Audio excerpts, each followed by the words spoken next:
Good morning, everyone, and welcome to the Namaste Center. And it is a beautiful day, January 19th, 2013. And we are really blessed to have such a wonderful crowd here at the center today.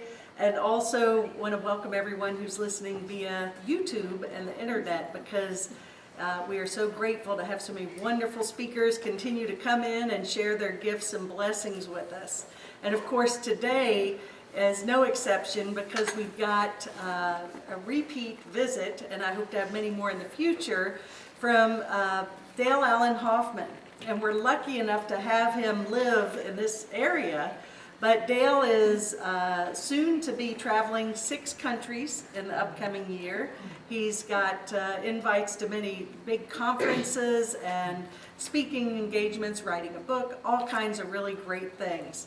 And when you hear him speak, you're going to understand and know why, because he is a great interpreter of the Aramaic. He translates the Aramaic into a language we can understand.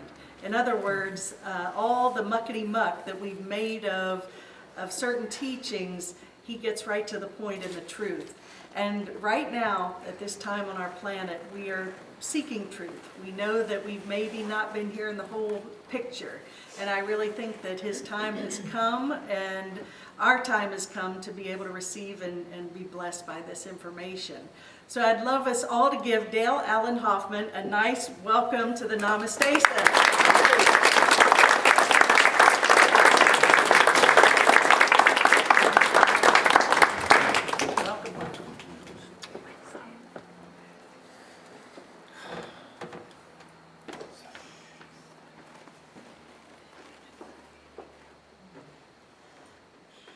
Be silent.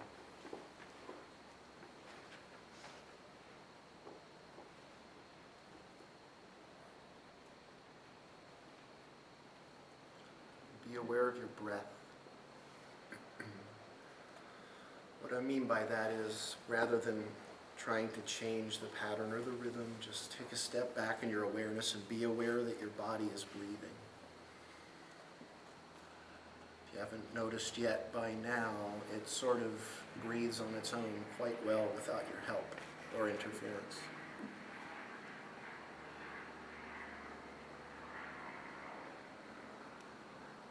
We're going to begin with something called toning or intonation. And Aurora is going to be helping me out with this.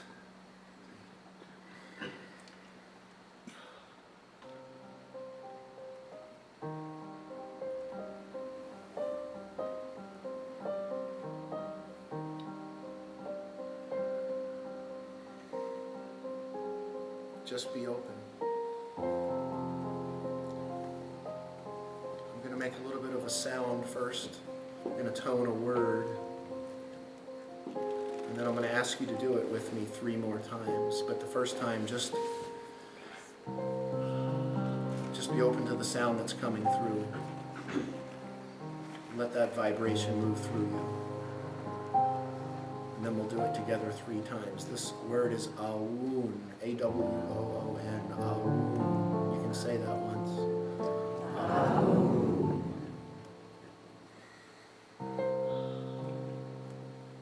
Doesn't have to be perfect pitch, doesn't have to be in harmony. It doesn't need to sound like Manhattan Transfer or the Andrews Sisters or anything.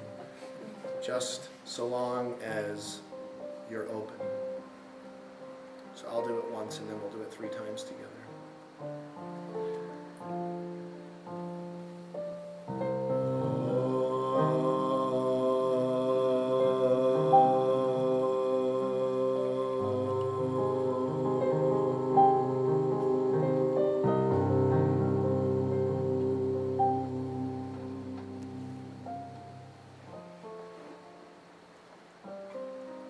So let's do this together 3 times.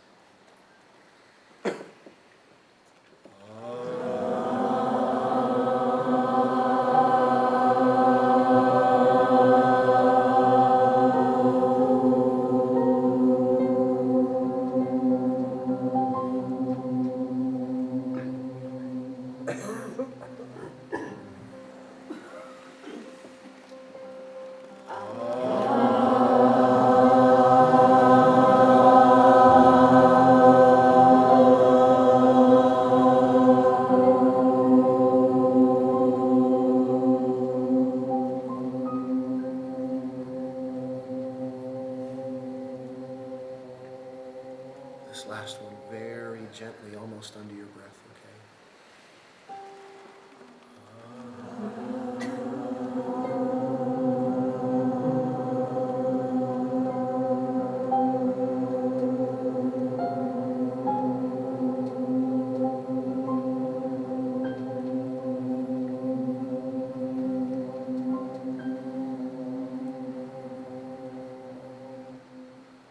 Just be open.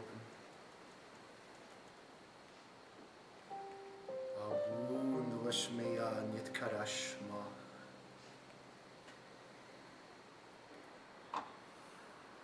Tete Malkuta.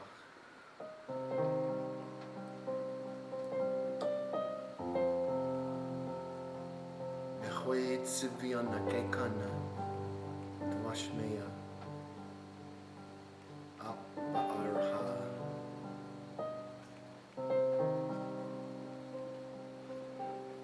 Hablan Lachmadesun Kanan Yomana. Shwoklan Chobein Wok Dahain. I Kanadap Hanan Shwokin Lahayabain.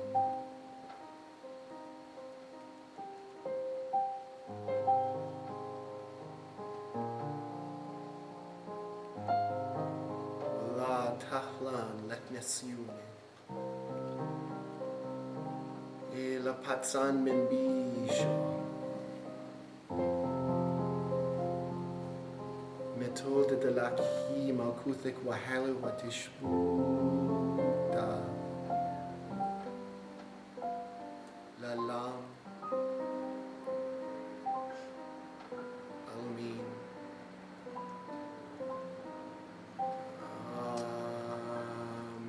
Amen.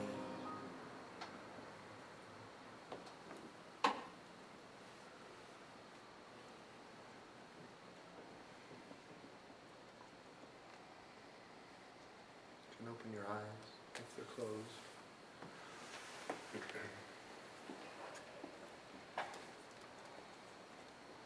How do you feel right now? Does that feel a little different than having Our Father who art in heaven, hallowed be thy name, thy kingdom come, screamed in your face? Maybe a little. There's something really unique about Semitic languages, Aramaic in particular, in that Semitic, which from the lines of Shem, Hebrew, Aramaic, and Arabic, that the sounds that make up the words, it's a Southern Aramaic, the sounds that make up the words. You weren't here earlier when I was slamming down and talking about the fire of God in the belly and all that kind of stuff. But,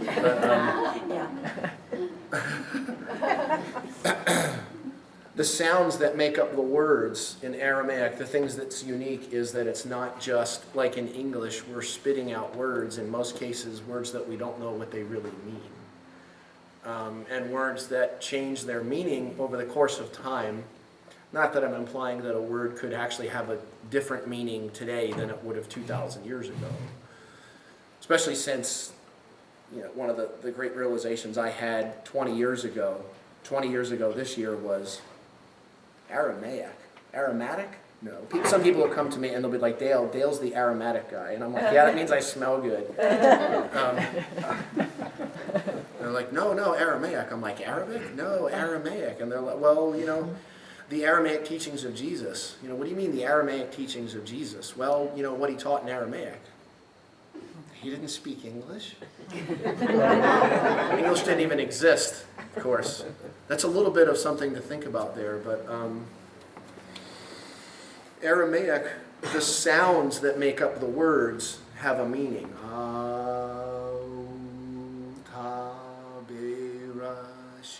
Every sound you're hearing, the sound itself has a meaning. In the Hebrew language, even the letters themselves have specific meanings. The Hebrew language itself can be turned from the form of a flame to create every single one of the letters, the 27 letters of Hebrew, can be formed from a flame in a three-dimensional entirety. Don't worry about trying to understand that. We'll talk about that some other day. But the sounds of Hebrew and the sounds of Aramaic are the same, as well as the sounds of Arabic. So that sound that we just made here was awun. In the Western dialects, it would be more abun. In the Eastern, it's more aun.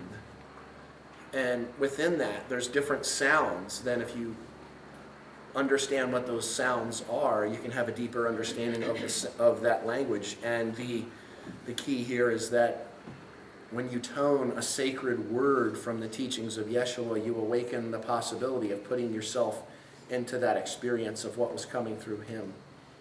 Because he never said, pray these words, ever. According to anything that's written, at least. In Greek or in Aramaic, what he said was essentially pray in this way. And I'm quite sure that he would have said pray in this way and then gone, that it wasn't about the words, it was about where those words were coming from, that consciousness, that essence. It's life. You obsess about what's happening out there. You need to fix what's out there. You start a new, sort of almost what I would call like a new fractal, a new thing that says, I got to fix that out there. And everything that expands from your heart from that point on says, my life is broken and needs to be fixed. I need to find God out there. I need to find light out there because I don't have it in me. So your essential fractal that's birthing out is, I do not have God in me. I do not have light. I need to find it. My life is falling apart. And then, of course, that's when the victim thing comes in. And you talk about how life is breaking you down, but it's you breaking you down. But I know that one of the key pieces, if there is a puzzle today that's been missing in a lot of ways, is true, raw, naked honesty. I call it the Cosmo quiz effect. Kind of like, there's that relationship quiz in Cosmo magazine, and you're filling it out, and it's asking you about the nature of your relationships, but you don't really answer with the actual nature of your relationships. Not that I'm implying that any of you have ever done this. You kind of reply with how you would like them to be, or you're maybe not completely honest, which is one of the problems of inherent within a lot of New Thought understandings, which is that somehow you have to fix something or become something else. Or you have to become more. And it's funny because what needs to become more is this, because you already are everything.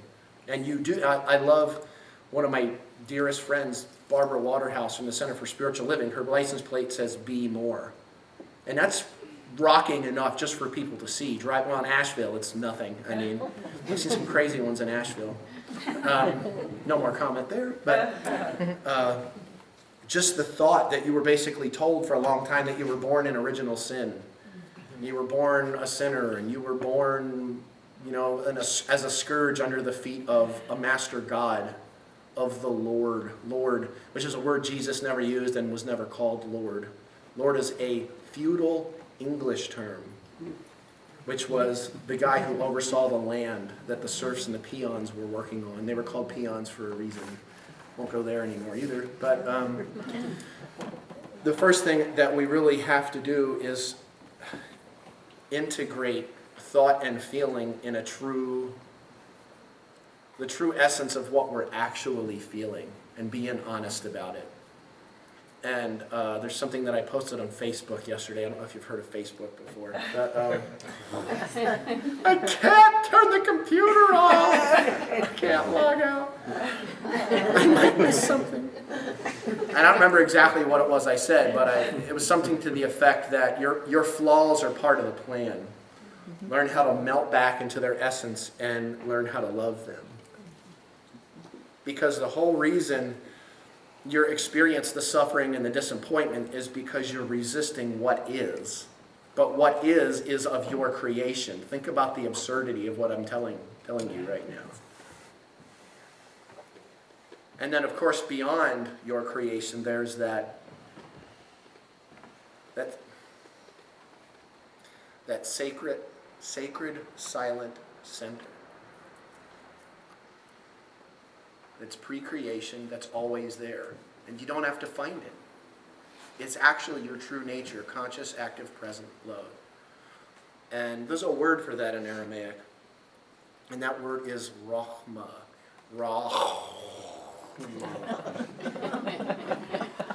I always joke about the fact that I'm originally from New Jersey, and some Aramaic words like darkness, chashuka, begins with and you see, where I grew up in New Jersey, when somebody starts a word with you don't hang out to hear the rest of the word. You either run or you learn how to swim.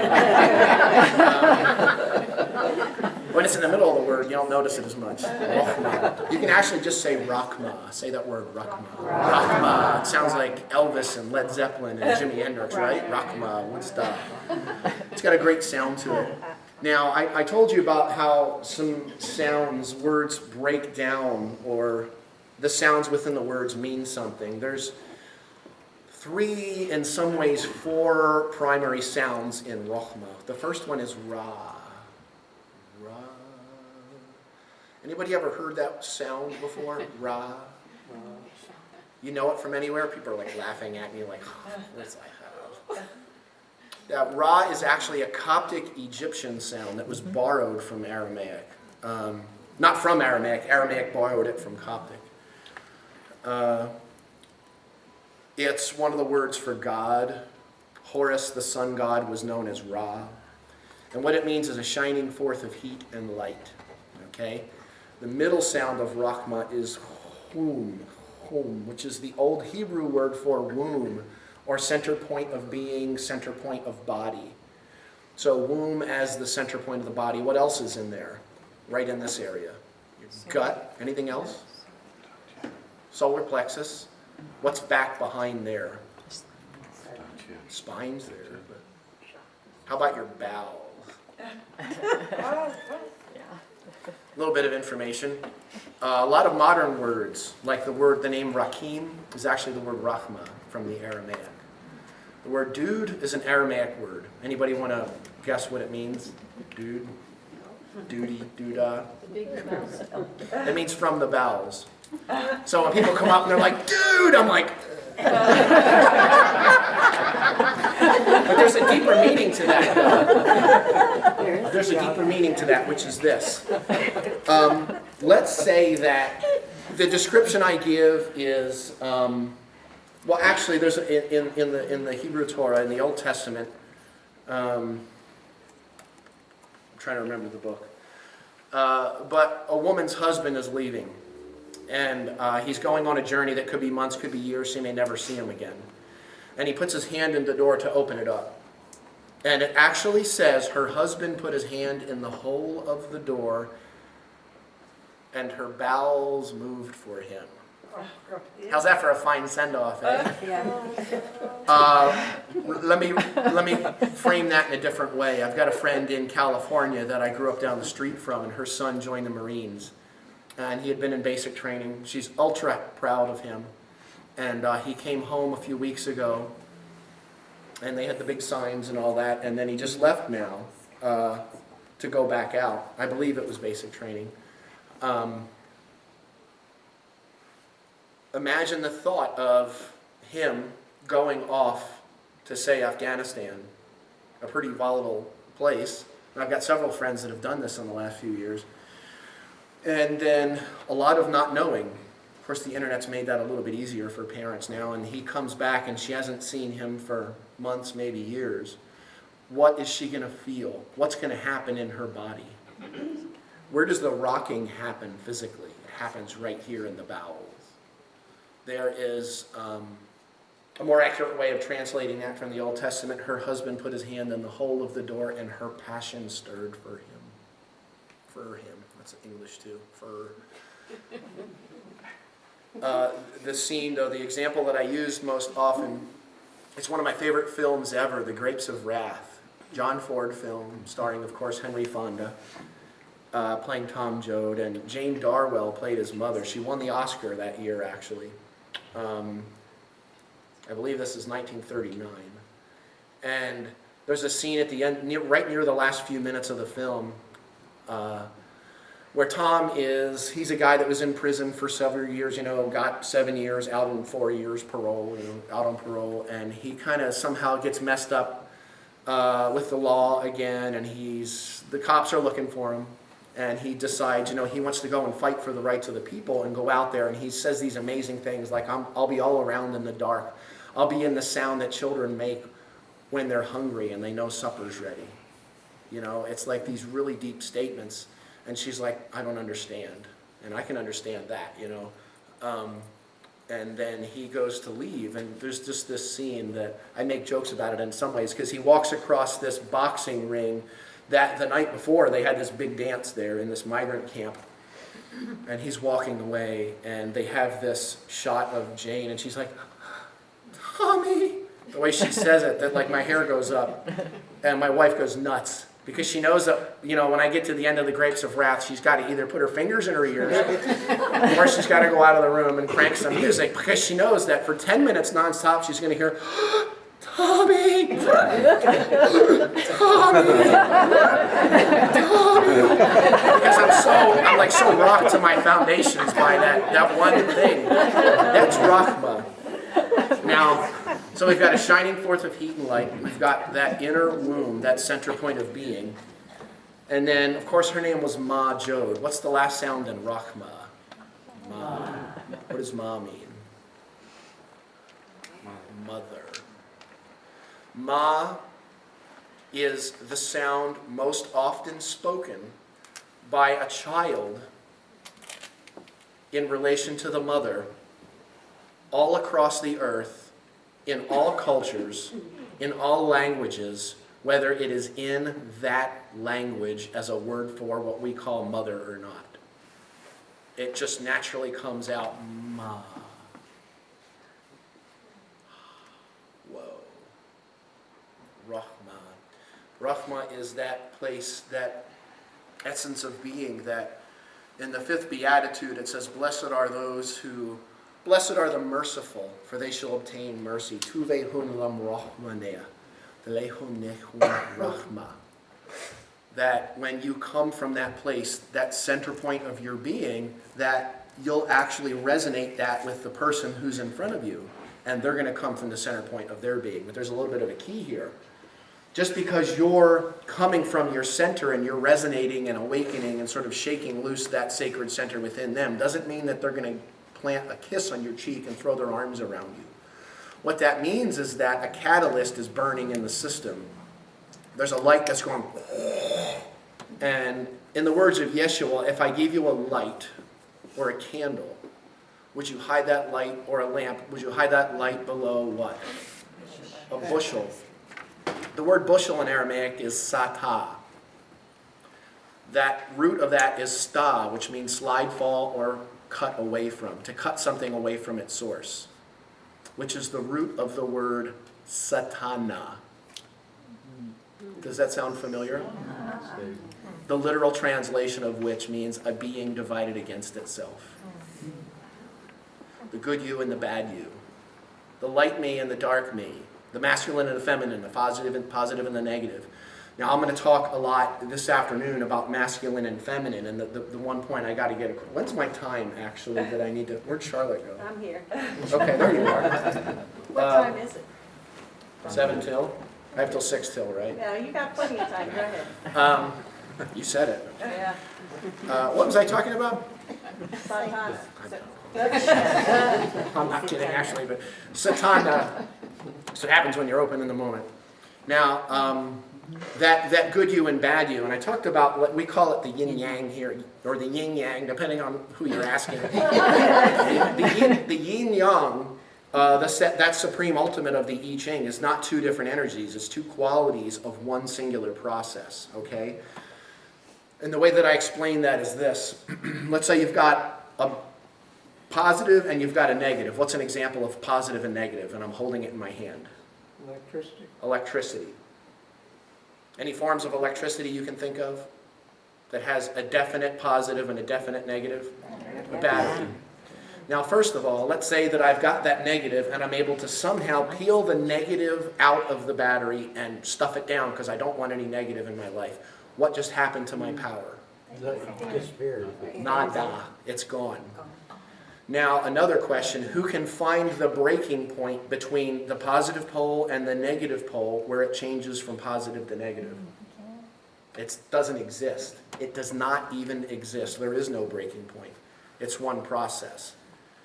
Unfortunately, although it's changing, it is changing. For a long time now, we've been told to focus on this and to act like that doesn't exist. But let's see if that works or not. Okay, today's Inauguration Day. Don't think about Barack Obama. So that's all I'm asking. Don't think about Barack Obama, okay? Anybody but Barack. Just not Barack. Just not Obama, not him. Let's bring Michelle in there. Don't think about Michelle Obama. Okay, anybody but me. And, I've actually had someone, it's been about 2.5 years, that a friend of mine that's like, Dale, I just wanted to let you know that when you say don't think about Michael Jackson, I'm not thinking about Michael Jackson. And I went, oh, really? Who is it you're not thinking about? Because in order not to think about it, you have to think about it. Yes? It reminds me of Jeremiah Johnson. Here's another film. He's trying to teach his new flathead. Flathead sounds like an insult. His wife is flathead. He's trying to teach her. He's like, isn't that easier than saying all that gibberish? He's trying to teach her. Yes. He's like, fine figure of a man. Yes. She's looking at him. Yes. He's like, great hunter. Yes. Yes. And he's like trying to get her to shake her head.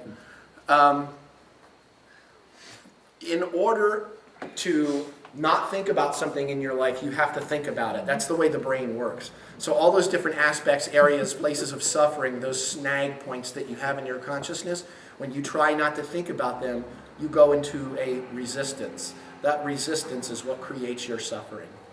There's no other cause on planet Earth than that for your suffering, other than your resistance to what is. And the reason it still is in your consciousness is because you haven't learned how to put your arms around it and love it. That's what Rahma is. Rahma means that I can stand in front of someone, regardless of any kind of outward appearances or preconceived notions. I can drop everything and I can be 100% completely open to now with that person and be in that sacred center. In the words of Tashunka Witko, his crazy horse in the Lakota, he said this to Sitting Bull: I salute the light within your eyes where the whole universe dwells.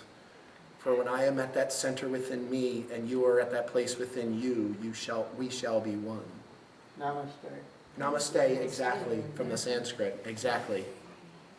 Which, guess what, is also the meaning of the first word of the Lord's Prayer, Abun, our Father, when you go down to its deepest level.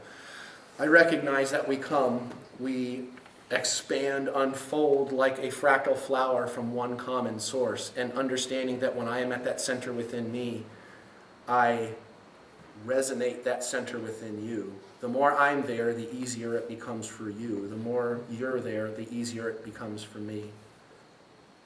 Conscious, active, present love is our true nature. It's not all the stuff that's piled on top.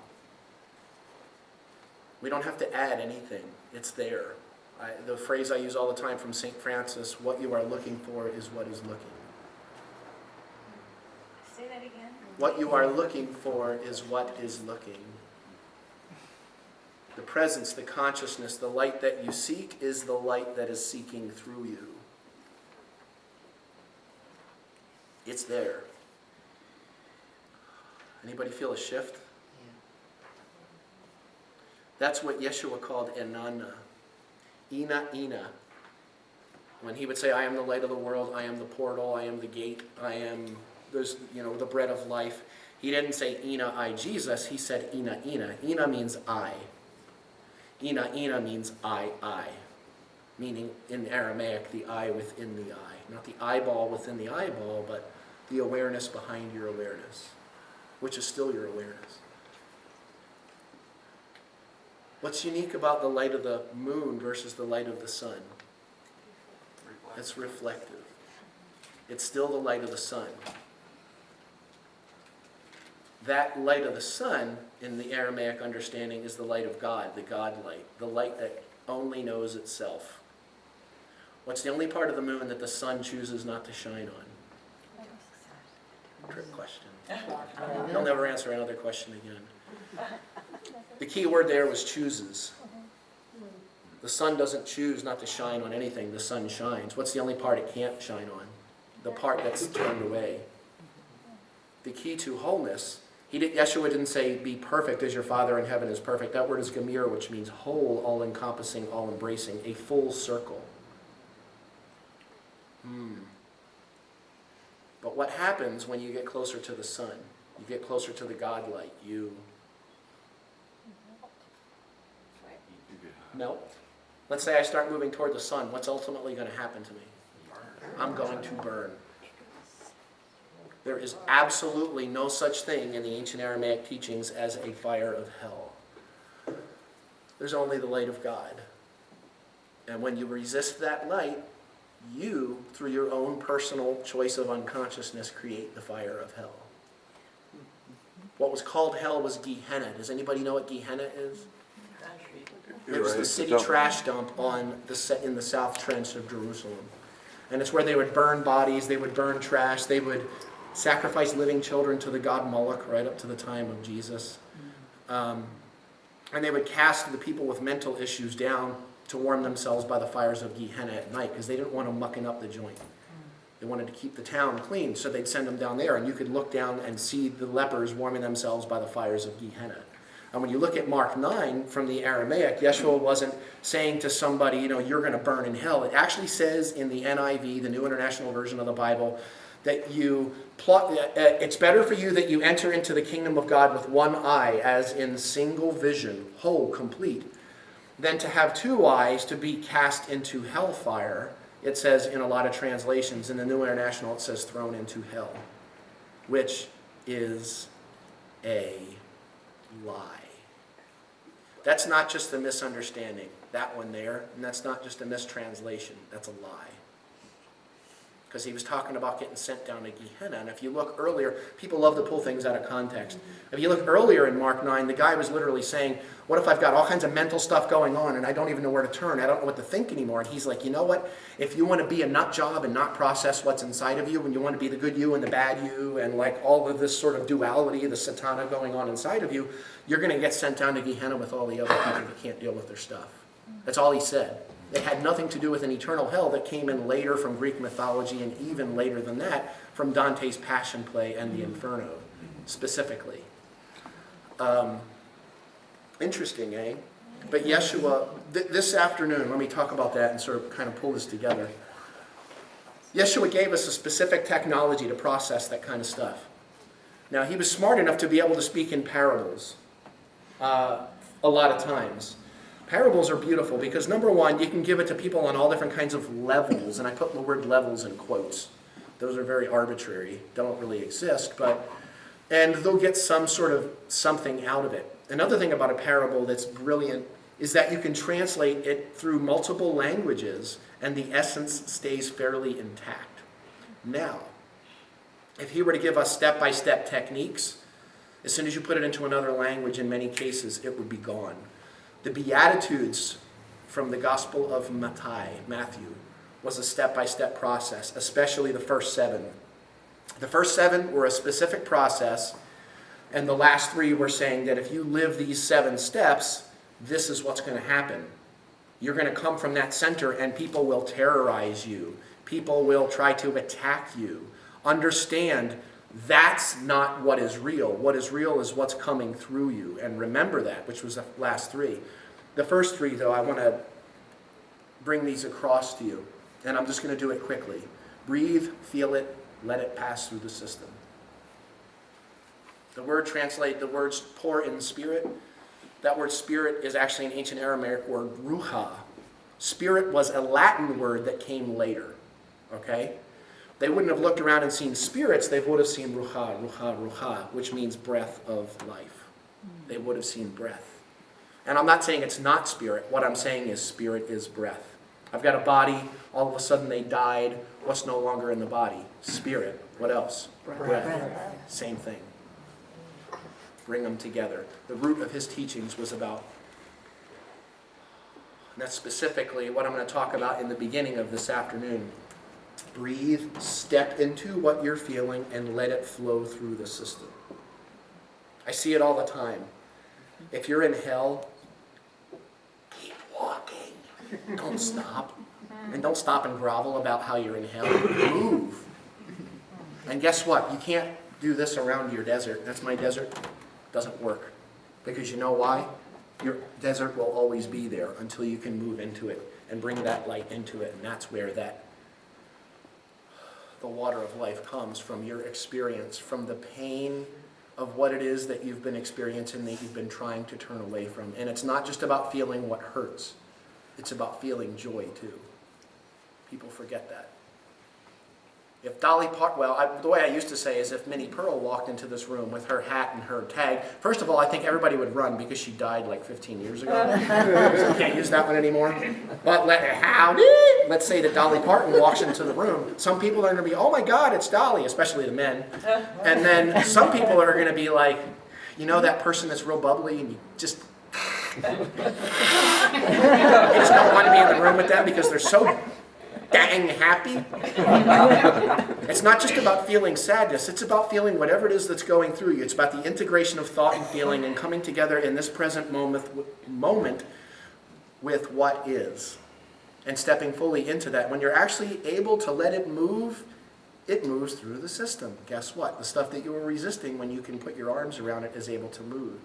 This afternoon, the first piece is about moving it through the system. And the second, 2/3 or whatever, second 2/3, that makes so much sense. The last bigger part is going to be two particular processes. One is an anointing, and the second, where I stand before you, sounds like James Earl Jones should be saying that. And the second half is a sacred water process, experience, healing, whatever you want to call it, with dramatically high consciousness, blessed water with lots of great energy beings in it. And the whole point of the process is just that I am in a Rahma and I stand before you. And in that moment, I'm 100% completely open. And it gives you at least the opportunity to be open as well.